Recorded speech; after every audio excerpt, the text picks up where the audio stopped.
What's happening, my friends? Today I'm joined by Adam James. You're going to learn some stuff that's going to make you less frustrated when you're integrating with teams, when you're going about your business, when you're dealing with friend groups, when you're dealing with church, and really to be able to allow an individual to get to know in a moment their strengths and weaknesses. I've personally gleaned a lot. You're going to grow today as well, and it all starts right now.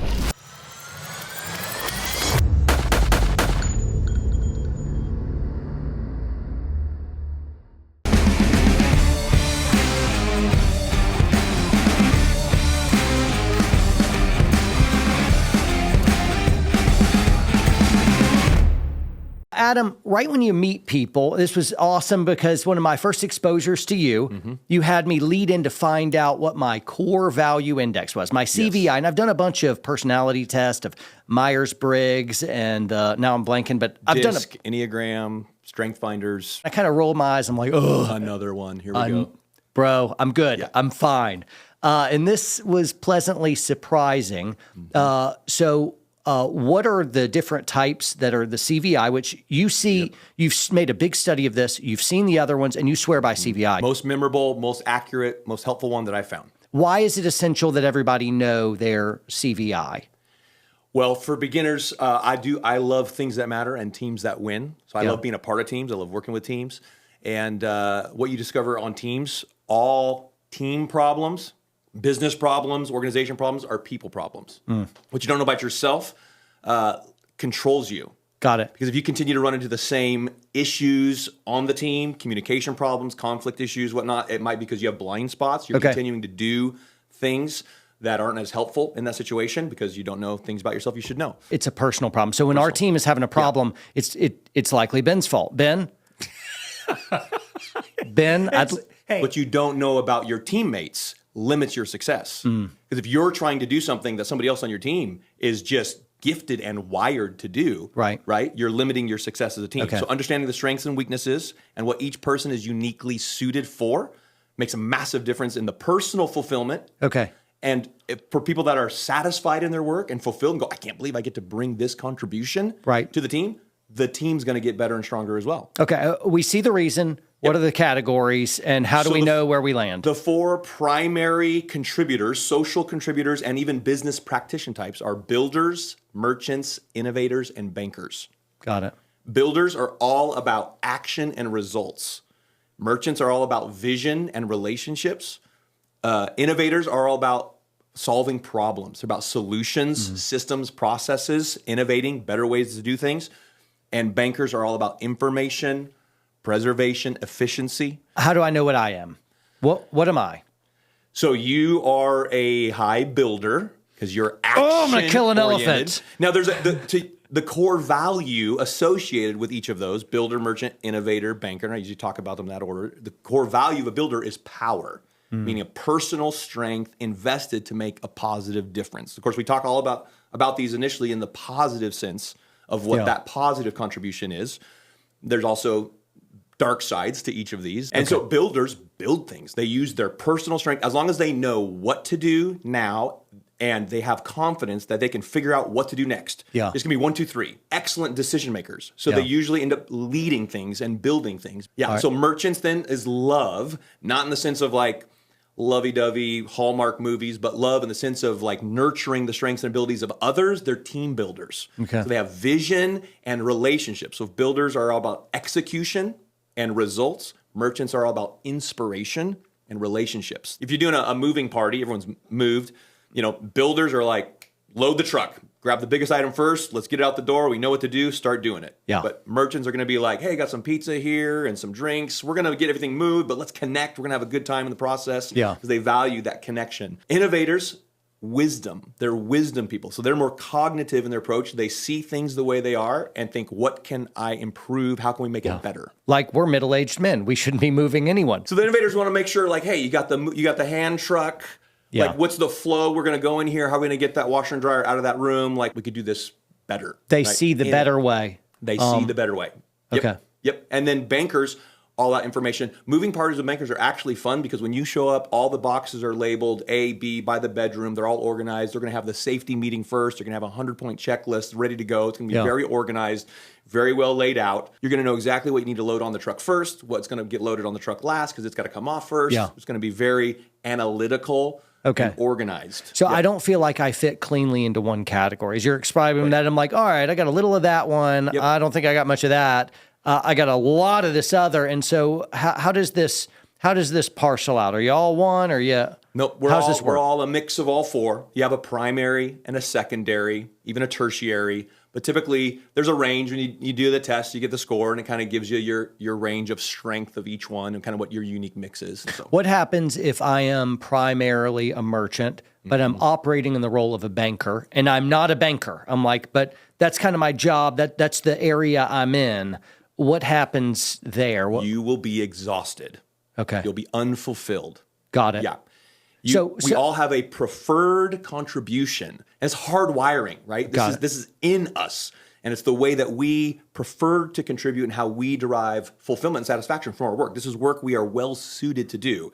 And it takes energy from us to operate outside of those primary areas of strength. So let's say I quit that job. Now I'm not doing banker stuff. I'm a merchant. And now I'm doing high merchant stuff. But I'm working more hours and it's a really hard job. How am I doing now? You're loving it. I'm doing great. I'll carry more. Absolutely. Okay. I can't believe I get to do this. So it's really satisfying. So it's critical, in your opinion, that merchants need to be doing merchant roles, whether that's in their spare time, their friend groups, their work. The right people in the right spot doing the right kinds of work on that team with that organization is going to help everybody win. How difficult is it to put these very different types together? What happens if a merchant is married to a banker? Well, that's the situation I'm in, which can be wonderful because sometimes opposites attract. Yeah. But the very things that drew you to that person, because it's a foreign kind of energy, it's not what you possess naturally, and so you're drawn to that and the other, but that can also be something you have to learn to work through when it comes to valuing how the other person sees a situation and engages. And so you do have to learn how to communicate. And so when a banker, for example, your illustration, here's the visions of the merchant, they're like, do you know how much that costs? Or they might immediately go to the practical limitations of that vision not being a reality. Yeah, I feel like, right? All right, I got this mission. Yeah. I want to hear good, positive plan. And the bankers are all over there chipping away like Debbie Downers. Yeah. Like, dude, you're Eeyoreing my vision here. Let's get going a little bit before you torpedo everything. Yeah, because the bankers prepared, like, why are we doing this again in the first place? Because they're literally mitigating risk. That's right. Like bankers do, No, that's great. And they're going to keep you from building over a cliff. Where the merchant's going to have an idea, vision to pursue. Let's throw my hat over the fence so I have to go over there to get it to see what's over there. Yeah. Right? The builder's the high risk taker. They're going to be the first one, like, let's go, action. Yep. Decide and do, right? Right. The innovator will go and then think, hey, there was a gate right here. Yeah. Did we not notice there's a better way to do this? You know, we could do it this way or that way. Next time, I've got some improvements that we could make to how we just did that. Bring some wisdom to the table. Yeah. Okay. Right. And the banker's gonna be like, and why are we doing this again in the first place? What's an example of like a illustrious banker? Who would be a good example of that? Spock. Spock from Star Trek? Spock? That's what you've got? Tell me why Spock is the consummate banker. Analytical, rational. Yeah. It just makes sense. Got it. Logical. Okay. In a banker's world, if you just followed the script, if you just followed the steps, everything works right in a banker's world. They have the right way to do things. Scripted out. Got it. Organized, it's orderly, it makes sense. Got it. There's a lot of actual people, law enforcement officers and people who they protect the most precious resources, including life. So safety is a feature, right, of bankers. And so you actually have a lot of law enforcement folks who have hot banker because they protect human life. So like Sherlock Holmes. He would be high innovator as, seeing things the way they are, very perceptive, right? Seeing things the way they are, knowing what to do about it. So the observation powers of the innovator are highest because they're wisdom people, highly observant, more cognitive. Got it. Builders and merchants are more intuitive. As long as they have a gut sense of what to do next, they're rolling. When a merchant is doing well, the love is in the room, everyone's getting on well. They're the grease that's going to keep retention, everyone there, strong growing. And when a merchant goes bad, they're manipulating. Yes. What about when one of the other ones go bad? Yeah, so builders will be accused of bullying, steamrolling, right? They're going to run you over. Right? Using their power strength becomes in a negative sense to get power back in the situation. They're overt. Intimidation. Overt. Yep. Okay. Intimidation. Merchants are going to try to win you over. Okay. So exaggeration, manipulation. Yeah. Try to get the love back in the room, whereas builders trying to get the power back. Whereas your innovators, to get the wisdom back, they use questions. So when builders and merchants, all that intuitive energy, they got an idea, vision, they're getting excited about taking action. The hand goes up in the room and the innovator will say, well, what about this? What about this? What about this? Have you thought about that? I've thought about it more. I've observed and I have 100 ideas. I may bring you 3, but I'm innovating all the time. So I'm literally a creative thinker. And then bankers, they knowledge, right, is what their primary core value is. And so they're information, preservation, they're reading, analyzing, they're prepared to give you information. But if you don't stop and ask, right, they can sort of let you fail. They'll shut down, no more decisions, no more actions. They will outlast you, right? So whereas innovators can slow you down. Innovators have a tendency to bring complexity. Analysis paralysis stuff. So if the innovators are always in charge, beautiful think tank that never results in anything. Yeah, they have trouble with completion sometimes because they can be perfectionists because it can be better, make it better, make it better. It's like an artist's song never done, the painting's never done. It could be, right? Because they're creative types. Merchants and innovators are creative types. Builders and bankers are practical types, right? And so you've got your intuitive, your cognitive, your creative, your practical, and then you've got your... Who's like a famous merchant? Walt Disney. Oh, okay. Vision. Oh. He literally set out to create the happiest place on earth. You know what Epcot stands for? No, I've heard it before, but I've heard it before. Experimental Prototype Community of Tomorrow. More than the Enneagrams or the other stuff of like, this has helped even my marriage. I know where I'm way too strong and I know the in-between, but where I'm weak, she does balance us out. Number one key to healthy and effective relationships as it relates to CVI is to honor the core value of others. All right, so let's say you've come into our business and we've all done our CVIs. We've done some high fives. We've had some laughs. We learned some stuff about ourselves. Some of it was pretty. Some of it was really bad. Where are you going with us as well? As a team of like, how do we get on mission and move somewhere together? Yeah, I mean, just going to help you maximize your contribution, right? Help you elevate people as needed, get them in the right spot, doing the right kinds of things. It's really helpful on the front end too if you're looking for new hires, adding to the team to do pre-screening with this kind of a tool. Very, very helpful.